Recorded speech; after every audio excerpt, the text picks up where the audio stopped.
Cawang Bumi Bangga Perjuangan, perintis lahirnya Indonesia merdeka. Kawasan industri asri, persawahan mempesona, bumi Universitas Singapura Bangsa, Universitas Singapura Bangsa.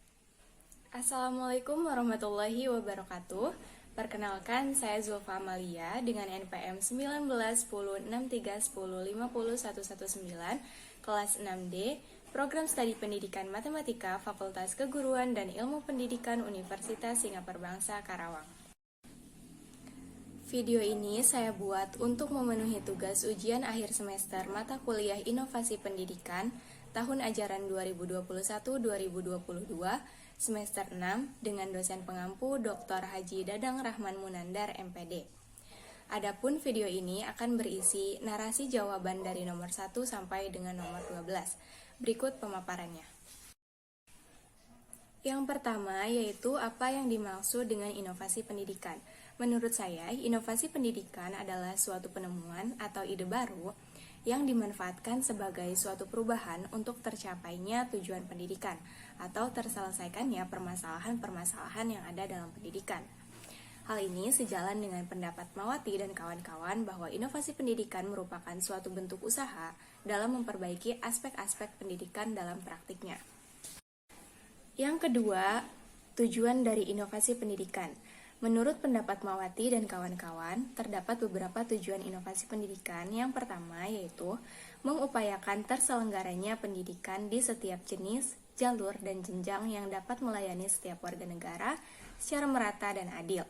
Yang kedua, mereformasi sistem pendidikan yang lebih efektif dan efisien. Yang ketiga, mengejar berbagai ketertinggalan dari berbagai kemajuan ilmu pengetahuan dan teknologi. Dan yang terakhir, pembaruan pendidikan sebagai tanggapan baru terhadap masalah-masalah pendidikan. Maka dapat saya simpulkan secara singkatnya bahwa tujuan dari inovasi pendidikan yaitu untuk menyelesaikan permasalahan-permasalahan dalam pendidikan sehingga proses pendidikan dapat berjalan dengan lebih baik. Yang ketiga, mengenai inovasi yang sudah dilakukan dalam pendidikan. Nah, berdasarkan hasil penelusuran saya di web resmi Kemendikbud, diperoleh bahwa yang pertama, inovasi yang sudah dilakukan dalam pendidikan, khususnya di masa pandemi COVID-19 ini, yang pertama yaitu pembelajaran yang berorientasi pada keaktifan siswa, atau student center, di mana guru hanya berperan sebagai fasilitator. Yang kedua, pembelajaran dengan memanfaatkan kelas maya, atau pembelajaran jarak jauh. Contohnya bisa menggunakan Zoom, Google Classroom, ataupun Google Meet, dan lain sebagainya.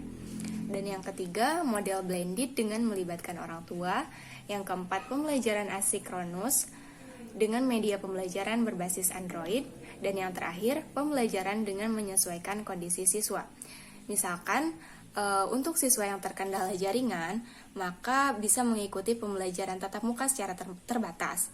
Kemudian untuk siswa yang terfasilitasi jaringan internetnya dengan baik, maka bisa mengikuti pembelajaran jarak jauh. Yang keempat, mengenai inovasi produk. Menurut pendapat Ratnawati, inovasi produk merupakan suatu pengenalan barang atau jasa yang benar-benar baru atau telah melalui peningkatan yang signifikan mengenai karakteristik atau tujuan penggunaan produk tersebut.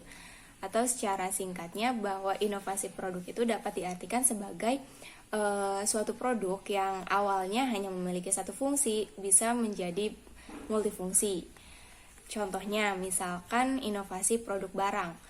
Bisa dilihat di sini yaitu salah satunya yaitu keset yang fungsinya bisa juga sebagai jam weker yang bisa berhenti berbunyi saat kita menginjakkan kaki di atasnya. Kemudian ada juga inovasi produk jasa. Misalkan di sini yaitu marketplace Shopee. Jadi pada zaman sekarang kita tidak perlu jauh-jauh untuk berbelanja, pergi keluar gitu. Kita tinggal melihat dari handphone, kita sudah bisa berbelanja. Yang kelima, mengenai inovasi pendidikan Brainly. Inovasi pendidikan merupakan suatu ide, barang, metode yang dipandang atau diamati sebagai hal yang baru bagi seseorang atau kelompok orang, baik berupa hasil intervensi atau discovery yang digunakan untuk mencapai tujuan pendidikan atau memecahkan masalah pendidikan nasional. Yang keenam, pemerintah selalu melakukan inovasi dalam pendidikan karena seperti yang kita tahu bahwa zaman akan terus berkembang, teknologi akan semakin canggih, maka tentunya proses pendidikan tidak boleh mengalami ketertinggalan. Dan agar proses pendidikan tetap berjalan dengan baik sesuai dengan kurikulum, serta segala permasalahan yang timbul dalam proses pendidikan dapat segera teratasi. Adapun contoh inovasi yang sedang saat ini dilakukan oleh pemerintah yaitu adanya program Kampus Merdeka. Yang ketujuh mengenai strategi adopsi inovasi. Terdapat 4 strategi inovasi kurikulum yaitu strategi fasilitas, yaitu dilakukan jika inovasi kurikulum membutuhkan pengadaan fasilitas. Yang kedua, strategi pendidikan atau edukatif. Strategi ini dilakukan jika klien atau guru perlu pemberian informasi yang memadai serta perlu diberikan pelatihan. Yang ketiga, strategi bujukan atau persuasif, dilakukan dengan cara pendekatan persuasif atau dengan cara membujuk. Yang keempat, strategi paksaan, dilakukan agar semua komponen pendidikan mau melakukan perubahan atau pembaharuan agar tercapainya tujuan pendidikan. Nah, menurut saya dari keempat strategi tersebut yang paling efektif untuk kasus adopsi inovasi kurikulum 2013 yaitu strategi pendidikan. Adapun kelebihannya mempermudah proses pendidikan sehingga dapat mencapai hasil yang optimal, menanamkan prinsip-prinsip yang perlu dikuasai untuk digunakan sebagai dasar tindakan selanjutnya, sesuai dengan tujuan perubahan sosial yang dicapai dan menanamkan pengertian tentang hubungan antara gejala dan masalah. Adapun kelemahannya, tidak tersedia sumber yang cukup untuk menunjang kegiatan pendidikan, digunakan dengan dan tanpa dilengkapi dengan strategi yang lain. Nah, yang kedelapan, dengan mengacu pada teori perubahan Habermas dan Misal-Fulan, perubahan merupakan proses yang rumit karena perubahan akan selalu gagal sampai kita menemukan beberapa cara untuk mengembangkan infrastruktur dan sarana yang ada, serta dalam perubahan kita tidak membahasnya dalam hal yang sifatnya formalitas atau hanya sampai pada makna permukaan saja, tetapi lebih pada makna yang mendalam tentang pendekatan baru untuk mengajar maupun belajar. Yang kesembilan mengenai fungsi change agent atau agen perubahan agar manajemen berbasis sekolah dapat berhasil dengan baik, yaitu fungsinya sebagai penghubung antara pengusaha pembaharu dengan klien agar inovasi dapat diterima. Misalkan, seorang kepala sekolah yang menghubungkan inovasi dari dinas pendidikan ke para guru di sekolahnya. Yang ke-10 mengenai upaya sekolah dalam melakukan kolaborasi.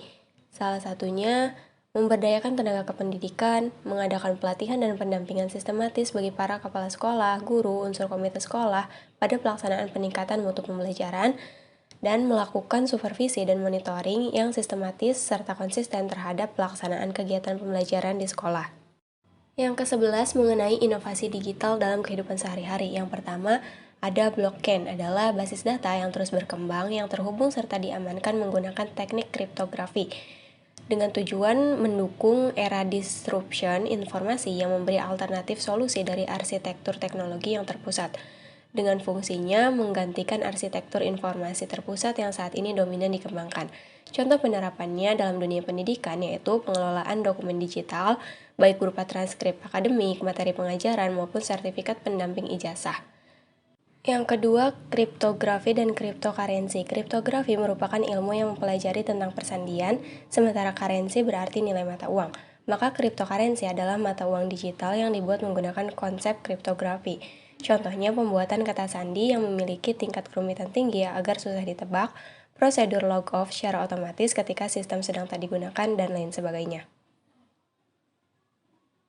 Yang ketiga yaitu non-fungible token atau NFT, merupakan aset digital yang merepresentasikan beragam macam barang berwujud maupun tak berwujud yang dianggap unik, dengan tujuan menghubungkan suatu aset fisik. Fungsinya untuk membuat duplikat secara digital dari aset fisik berupa lukisan dan gambar, menyederhanakan transaksi, menghapus perantara, dan meningkatkan efisiensi karena dilakukan secara peer-to-peer. Contohnya menerbitkan tiket nonton, menjual benda pada permainan dunia metaverse, bukti kepemilikan aset seperti tanah, dan lain sebagainya. Yang terakhir yaitu metaverse, adalah konsep dunia futuristik yang menggabungkan teknologi augmented reality dan virtual reality. Tujuannya untuk menumbuhkan perekonomian digital, dengan fungsi menyatukan refleksi dunia nyata dengan non-fungible token. Contohnya pergi ke konser virtual, melakukan perjalanan online, melihat atau membuat karya seni dan mencoba atau membeli pakaian digital. Yang ke-12 mengenai contoh inovasi pembelajaran matematika. Contohnya yaitu pembelajaran matematika dengan menerapkan model pembelajaran inquiry terbimbing.